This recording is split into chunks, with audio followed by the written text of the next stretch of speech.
Act 10 Climax. Bro, I am about to climax. Have you seen Strays? That man is hot. I mean, the story's picking up. It's been great, but Strays is a big part. Oh yes, Strays. More screen time. Makes the episode much, much better.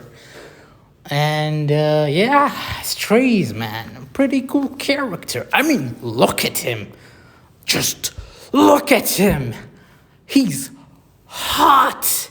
He is perfection. Oh, no wonder people thirst for you. Strays.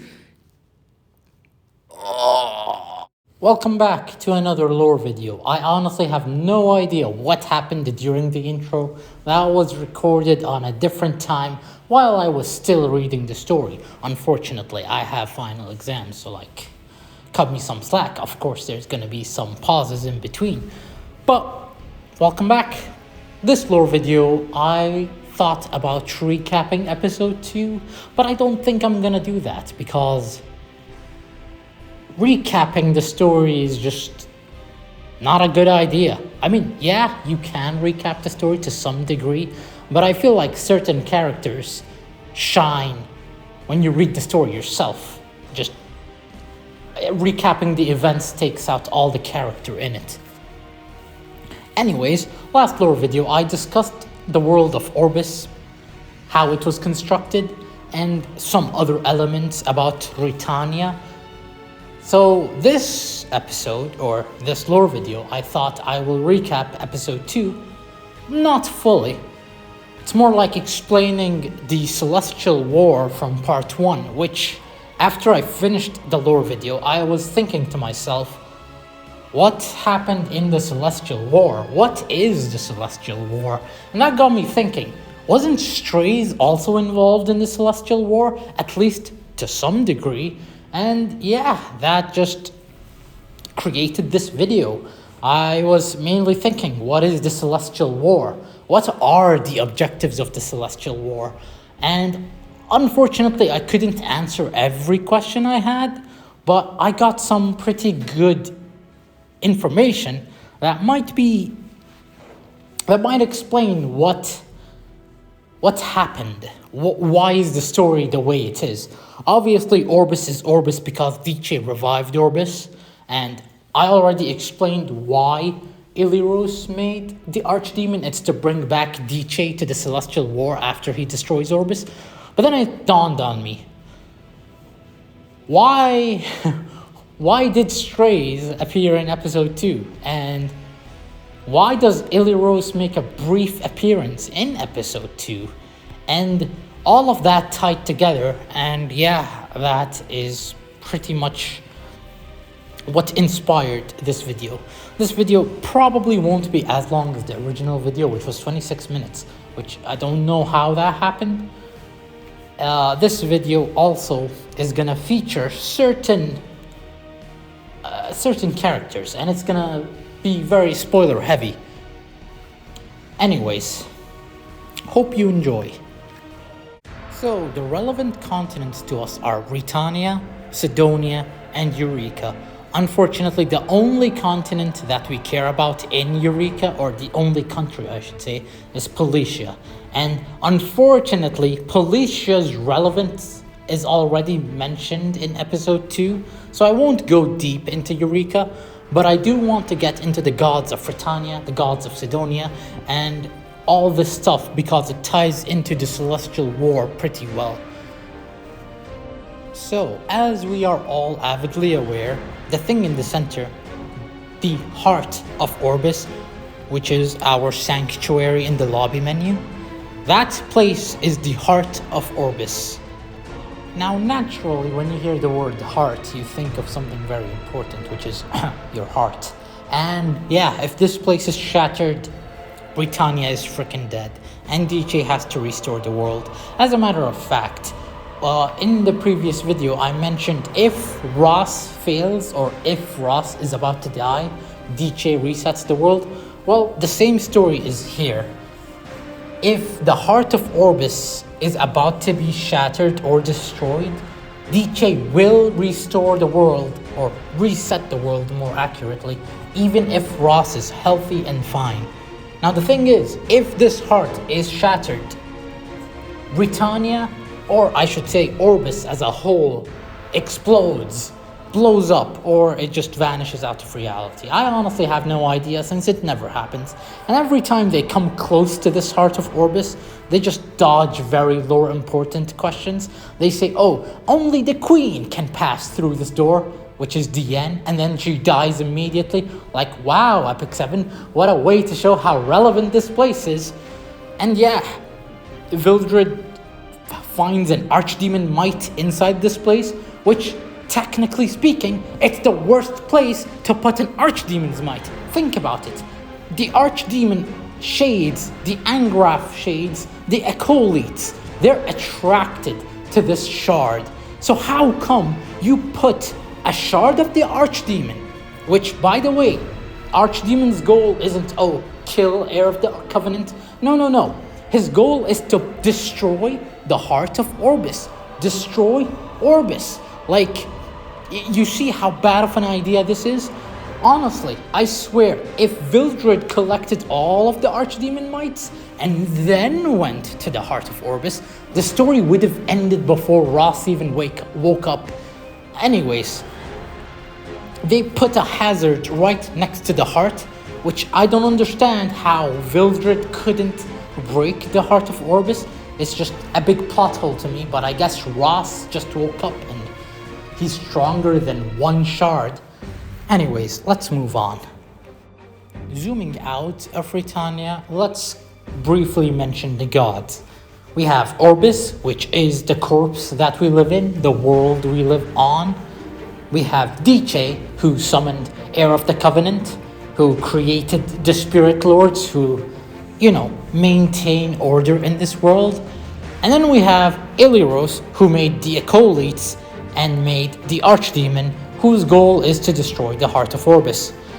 Now, I've been made aware of a third god, which is Lunaris, which we will get into her a bit soon, but for the time being, I mentioned Diane and the heart of Orbis, so I'm going to go back to the heart of Orbis really quickly.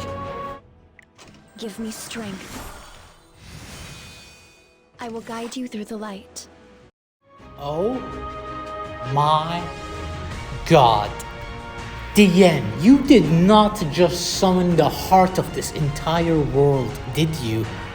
You did not just do that.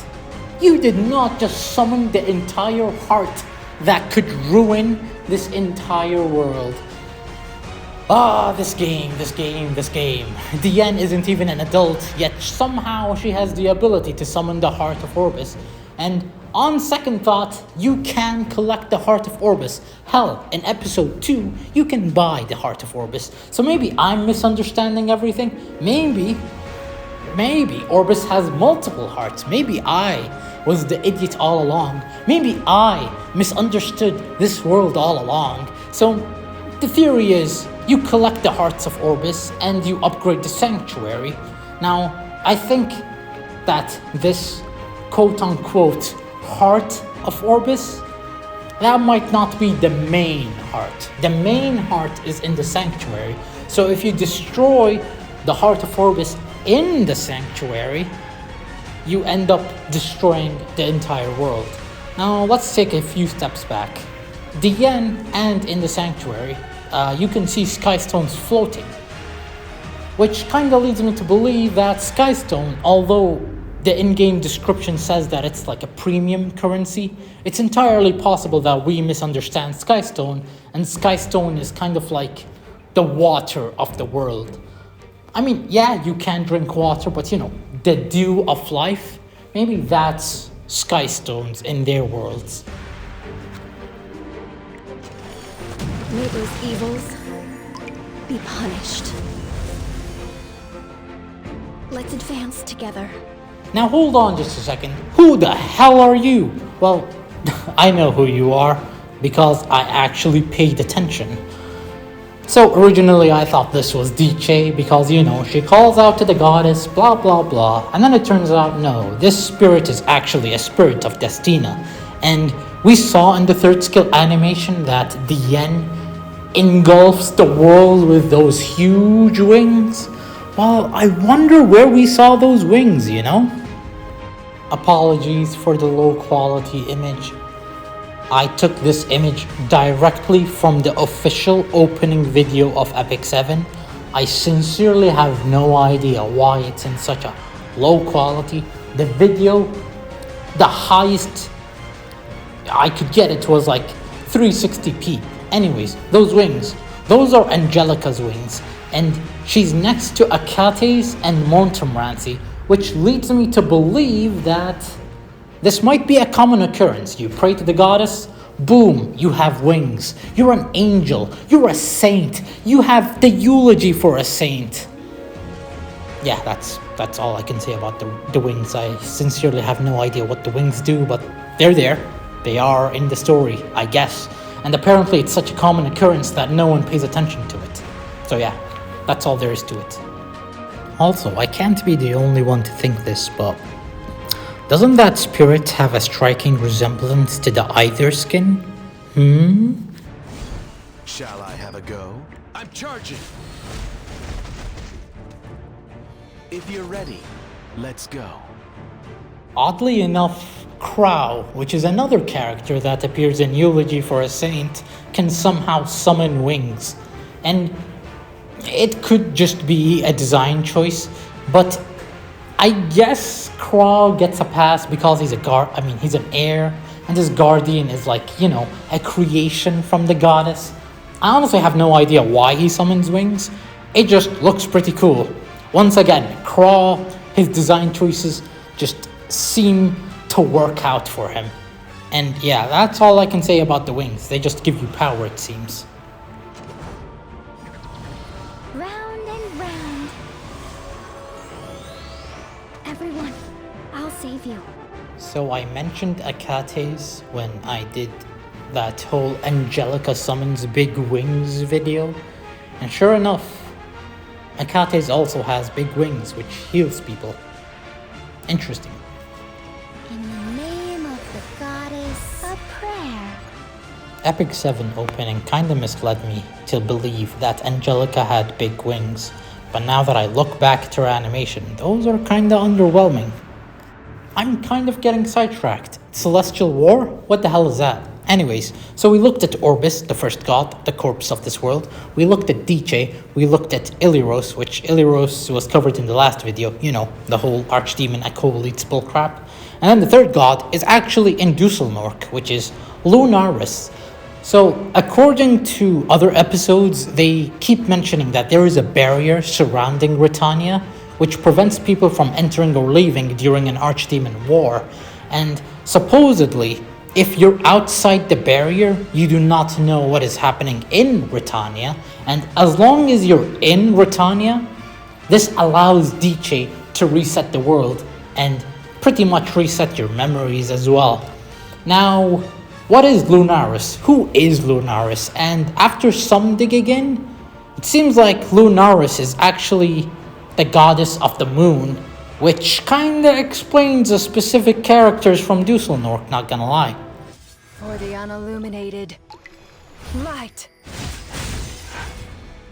No one can hide from the light of the full moon. Moonlight. Pour down. You who do know the terrors of the night, beautiful silver light. An eternal night will reign, light that rules the dawn. The shards of moonlight will fall. So if you happened to wonder how does Kisei summon the literal moon and slash it in her third skill animation, well, turns out her goddess can just do that. She can actually just freeze time for a temporary second and do her thing. And yeah, that explains Kisei's obsession with the moon. Hell, her first skill's name is Full Moon Scythe. Not only that, but her weapon's name is Moon's Judgment, the weapon Kisei uses that is infused with Lunaris' power. She delivers fair judgment with a swing of this scythe cold sharp blade. Yep, once again, this game, for some reason, doesn't mention anything lore related in the story, you have to dig in for this stuff, which I forgot where Lunaris is even mentioned in episode 1. I didn't even know if she was mentioned. I couldn't find her name. And in episode 2, she's like mentioned for 1 or 2 seconds or twice in like one cutscene, and that's it. Which 2 times in one cutscene, that's a lot for Epic 7 standards. Excuse me for having to wait for an exclusive equipment to know that Lunaris is a literal god of the moon. Now is the time of repentance. Die. You cannot resist. Judge Kisei's third skill is named Wave of Flight. At first it didn't make much sense to me, but now that I look into the background, that is literally the moon covering the sun, creating an eclipse. Which makes me wonder, does Judge Kisei lift them into the sky? Does Judge Kisei bring them to a different world? I honestly don't know, but I think Judge Kisei was one of the very first characters to be created in the story. Hell, she might have existed before the concept of heirs was even solidified, because for some reason Lunaris is never mentioned in Judge Kisei's kit, and her second skill is what, End of Evil or Scar of Evil? Yeah, you do not find much lore-related answers with Judge Kisei, but for some reason, Ruel in the original first lore video had some things to dig into. Now, Ruel of the Light doesn't have a normal Ruel version, an RGB version, so it seems like they conserved the lore for the RGB Kisei. So I can't really blame Judge Kisei too much. Go to your grave. I'll show you just a little of what I can do with the light. Disappear. Let's begin. Shadows. Fall. What annoying people. So here we can see another reoccurring theme where the moon covers the sun, creating another eclipse. Now, Kisei, Blue Kisei, she slashes the moon with her opponent. But Judge Kisei creates an eclipse first, and now Ludwig is doing the same thing, which leads me to believe when you become Chrom Cruise's heir, maybe eclipses peak your power. So that might be another explanation for that. Ludwig's first skill is called Starlight, an obvious reference. You cannot see the stars unless if it's dark outside. Ludwig's second skill is called Moonlight Blow, another reference that you cannot see the moonlight unless if it's nighttime. Ludwig's third skill is called Call of the Full Moon. Now we know that Ludwig is a Nocturne, Kisei is a Nocturne, but his third skill's name is Attacks all enemies with Nocturne magic. And that makes me wonder, what is Nocturne magic? Unfortunately, a lot of the Nocturnes die, so we have no idea of knowing what their magic consists of, but there is an artifact for that. So we have Kisei's artifact, which I won't even try to read that name. That name always is a tongue twister. So it is a bottle that contains a mystical, fragrant oil infused with the power of Lunaris. It is said that if you perform a purifying ceremony with this, you will be granted life as a sacred being. This explains why Ludwig is immortal.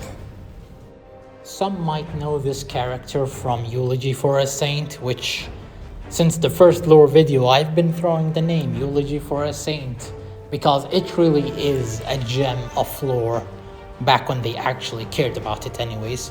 So, Radiant Forever. A flash appears with creation, a flare passes by with death. This crystal, created by a consolidation of all light within life. It is said to have immense power. So basically, you die, you become a gem.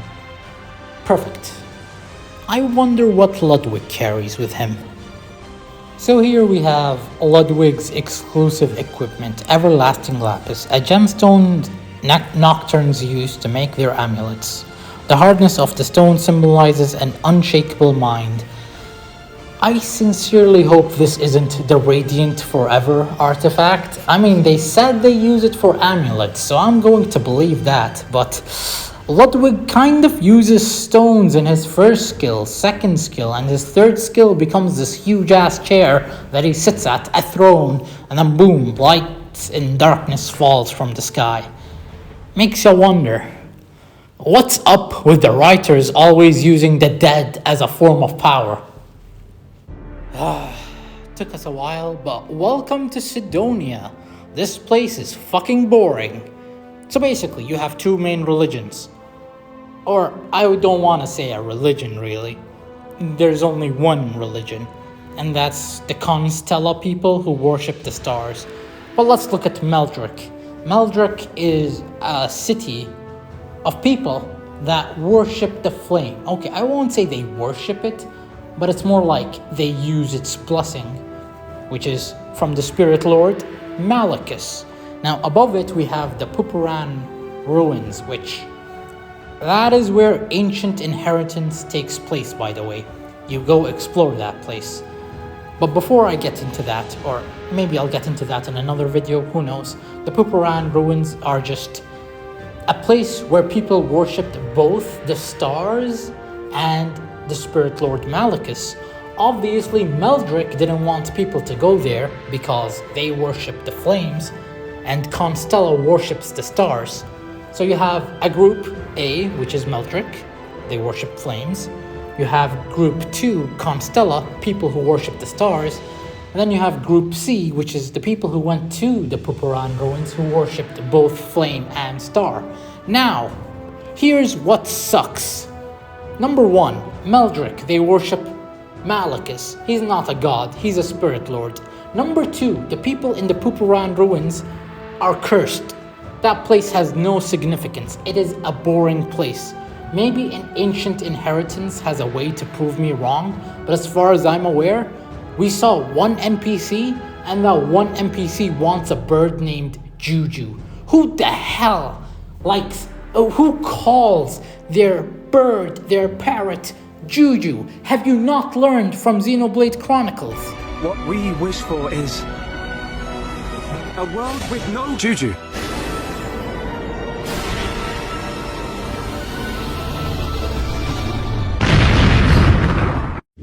Yeah! This worked out better than I thought. I'm satisfied with these results.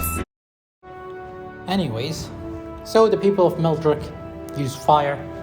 The people of the Pupuran ruins worship both stars and fire, which we never saw them use the power of the stars. We have no idea if they can even use the power of the stars. All they do is use fire, which is no different than Meldrick, to be honest.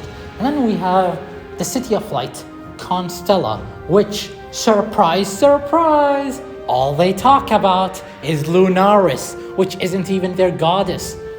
Bullshit. That is bullshit blazing! Still my heart is blazing! If the word kill me, I go. So according to the Hero Journal, Assassin Cartuja and Watcher Shuri are celestial beings. I understand that Celestial Mercedes is also a celestial being, but let's be honest, she's just a troll. She's not really significant to the story. She just appears as a troll, says, oh, I met those people. Goodbye. She appears in the Farsh Frontier, you know. In the first original lore video, I said that DK's resets are not perfect, and that's how Celestial Mercedes appeared. It's because she used the crack in the world to show herself. Now, let's go back 2 steps. Watcher Shuri and Assassin Cartuja are supposedly celestial beings with no bodies. It's just their personalities or their perceptions happened to resonate with Cartuja and Shuri. Now, I have no idea what that means or how that happened. That's the game's explanation. And through the reputation, we can see that a According to Assassin Cartuja and Watcher Shuri, Strays was the one that destroyed their world. So they are actually refugees just like Luluka. Now, Assassin Cartuja and Watcher Shuri's world is never elaborated on, but Luluka clearly remembers her world, and her world's name was Rakos, or at least that's the name of her god, which it seems to be a common theme to name the world after a god that created it. So we'll give her a pass this time. So Rakos was apparently a god of flight? Question mark. Rowana says, generous Rakos, please give us protection, or may the holy light save you from despair. And that just gives us a reference that Rakos is a god of light, which I'm starting to see a theme here. First we have the god of nature, Orbis. We have the goddess of life, Diche. And we have the god of quote-unquote destruction, which is Iliros, but his real nickname is the god of power or something. And then we have the goddess of the moon, Lunaris, who also uses shadows and lights. Then we have Rakos, who is also a god of light, question mark. And then we have Fastus, who I have no idea what the hell he is, but we will get into him in a second. Anyways, here we have Lilibet saying something very important to the lore. She says, anyway, I hear the gods of Aethra don't even show themselves. And in this case, who are the gods of Aethra? And that got me thinking. That's Orbis, Iliros, Diche, and Lunaris. If there's more, they're not mentioned. Not yet anyways, or they might be dead, who knows. The point is, Lilibet brings a very good point, because that means Rakos was an actual physical being who lived with his people. Lilibet goes as far as saying that she saw Strays impale Rakos with Starbane. Now that's very important, because Rakos is a god of light. Think about Lunaris. She's a god of the moon, or a goddess of the moon, my bad. And Strays appears at the Comet Temple, which gets you thinking. Strays, his sword, lives up to the name, Starbane. It's a moonlight killer. It's a celestial killer. And that sword is given to him by none other than Fastus. Now, if Fastus is another god, how did he come to Orbis? How did they cross to Orbis? Now, in this image, we can see a crack in the sky. This was shown in episode 1, although they did not elaborate much on it. The crack in the world, specifically the one next to Savara, links you to Earth. And that's it. It seems like this portal might link you to Rakos, but Rakos is already a destroyed world according to Luluka, and nothing remains there, which makes you wonder, why is she going there to rebuild it if it's already destroyed? Like, I thought once a god is dead, the world is just blown away, right? But no, it seems like Strays crossed through multiple worlds. Of course, he destroyed every world in his march, until he arrived here at Orbis. While brief, we do see this moment where Strays talks to Rakos' scepter, whatever that means. Even though Rakos is dead, somehow they're able to communicate? Question mark? I find that pretty weird, but hey, it's here. But more importantly, Rakos mentions how Strays crossed through multiple Chaos Gates in order to arrive at Orbis, destroying every world in his way. This is proof that Strays did indeed end multiple worlds, giving him the title God Killer. Now let's take a few steps back and look back at what Lilibet said. She said that the gods of Aethra don't show themselves. We know for a fact these gods are Diche, Orbis, Iliros, and Lunaris. Orbis is dead, so that leaves only 3. But if our group of gods in the Celestial War are the gods of Aethra, Diche, Iliros, and Lunaris, Why is Illyros so adamant to Orbis? Why does Illyros want to destroy Orbis? He obviously wanted to destroy Orbis to bring back DK into the war, but upon further inspection in episode 2, Illyros literally thanks Ross for sending off DK away from Orbis, thus ending the Archdemon War. But not only that, but Illyros gives some of his blessings to Ross. And that makes me wonder, why is Illyros still in Orbis? DK left, Lunaris, we know nothing about her, she might be there, she might be away. She's probably at Dusselnork with Ludwig. But DK left, so why is Illyros still here? I thought he was fighting a war. I thought he had to focus his powers in the not in the Archdemon War, I'm sorry. I meant the Celestial War. And then that hit me. Wait a second. This isn't about destroying worlds. The Celestial War is entirely something else. So if the Celestial War isn't about destruction, that brings me back to Policia. Apparently Strays for the first time used the full power of Starbane, which means prior to Britannia, prior to Orbis, Strays has been using 1% of his power all along. What a Chad.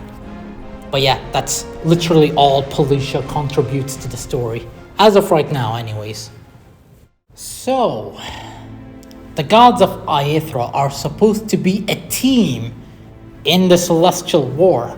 Why did Illyros attack Orbis? Well, it seems like Orbis died first, then DK went to Orbis, then Illyros wanted to destroy Orbis. Or maybe we understood this wrong all along. Maybe Illyros was the one responsible for Orbis' death. But let's take back a few steps and look at the trailer of the game. They literally mentioned that a god named Nehium or Nephium corrupted Illyros and ordered him to destroy the body of Orbis. Therefore, Orbis died before Illyros wanted to destroy Orbis. And then that brings us to the Dark Nebula. Now, whatever that means, Phastos is a part of it. Nehium or Nephium, he should also be a part of it. Nephium wants to destroy the gods of Aethra or the gods of light. The Dark Nebula consists of gods of darkness, gods that seek destruction, gods that are basically tryhards in the Celestial War. Anyways, moving on. Nephium corrupted Illyros to destroy Orbis. Seeing that was not possible, Illyros left? Question mark? That is never really elaborated on much. But that's the thing, if the trailer of the game tells you that, oh, Illyros wants to destroy Orbis, why did he leave when DK left? That means that Illyros simply wanted DK to join back. But let's take back another 2 extra steps. Phastos, he killed Rekos. Now let's see the similarities between Rekos and Illyros. Both of them are like a part of the Dark Nebula. Actually, no. Illyros is a part of the gods of Aethra. It's just, Nephium, being a god from the Dark Nebula, he kind of commanded Illyros somehow to destroy Orbis. Or to bring back DK, kill back DK. I have no idea.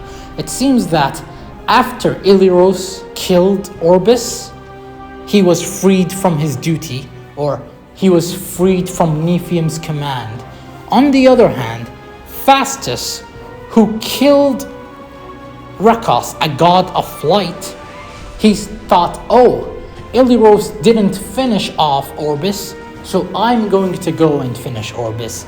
Because a common theme is Phastos is like a god of darkness who wants to destroy all the light. That explains his sword, Starbane. That explains the fact that he's a part of the Dark Nebula, and which, by the way, this thing is like a strong, dense, dark matter, whatever the hell it is. And yeah, there is some symbolism there. Star Extinction is the name of Strays' third skill. and it all ties together. I really have nothing more to add. Thank you for watching this video and making it up to this point. I just want to say, Pavel smile, wholesome. I love you, Pavel.